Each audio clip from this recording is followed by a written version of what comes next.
ফিলিস্তিনের অবরুদ্ধ গাজা উপত্যকায় চলমান নৃশংস হত্যাযজ্ঞের কারণে যুক্তরাজ্যের সবচেয়ে বড় সুপারমার্কেট ব্র্যান্ড কো-অপ শিগগিরই দখলদার ইসরায়েলের সব ধরনের পণ্য বয়কটের সিদ্ধান্ত নিয়েছে।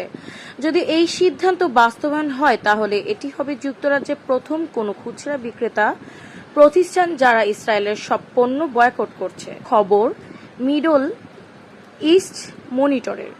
গত শনিবার কো-অপের বার্ষিক সাধারণ সভায় প্রস্তাবটি বিপুল সমর্থন পায়। প্রতিষ্ঠানটির ৭৩% কর্মী এই প্রস্তাবের পক্ষে ভোট দেন। এতে বোর্ডকে ইসরায়েলের সঙ্গে সব ধরনের বাণিজ্য বন্ধ করার মাধ্যমে নৈতিক সাহস ও নেতৃত্ব প্রদানের আহ্বান জানানো হয়। সদস্যদের ভাষায়, এটি গাজার উপর ইসরায়েলের ধ্বংসযজ্ঞ এর বিরুদ্ধে একটি জবাবদিহিমূলক পদক্ষেপ। প্রস্তাবটি বাধ্যতামূলক না হলেও প্রতিষ্ঠানটির এক মুখপাত্র জানান, আমরা নিয়মিতই আমাদের নীতিমালাগুলো পর্যালোচনা করি। এটা আমরা সবসময় করে থাকি যাতে আমাদের সদস্যদের মূল্যবোধ, নীতিমালা এবং দৃষ্টিভঙ্গির সঠিক প্রতিফলন ঘটে। চলতি গ্রীষ্মের শেষ দিকে এই পর্যালোচনা শেষ হওয়ার কথা রয়েছে। এরপরই কোপের তাদের দোকান থেকে ইসরায়েলি সব পণ্য ফেলে দেবে। এ প্রস্তাবের পক্ষে কাজ করছে প্যালেস্টাইন সলিডারিটি ক্যাম্পেইন (PSC) নামের একটি সংগঠন।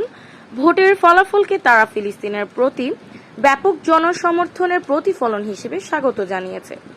সংগঠনটির মুখপাত্র লুইস ব্যাকন বলেন, কো-অপের বার্ষিক সাধারণ সভার এই ভোট দেখিয়েছে যুক্তরাজ্যের সাধারণ মানুষ ফিলিস্তিনের ন্যায় বিচার ও স্বাধীনতার পক্ষে আছেন এবং তারা ইসরায়েলের বৈষম্যমূলক অর্থনীতিকে সমর্থন করতে চান না।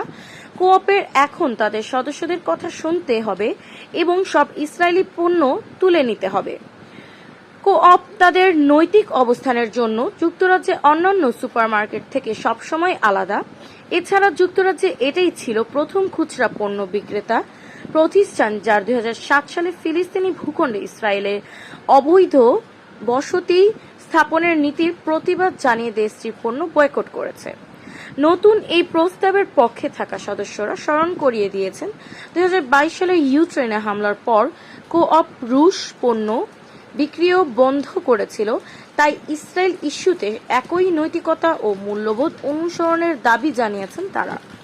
এমন এক সময় এ ভোট অনুষ্ঠিত হলো যখন গাজায় ইসরায়েলের হামলায় কর্পোরেট সহযোগিতা থাকায় বিষয়টি নিয়ে বিশ্বজুড়ে ব্যাপক প্রশ্ন উঠেছে।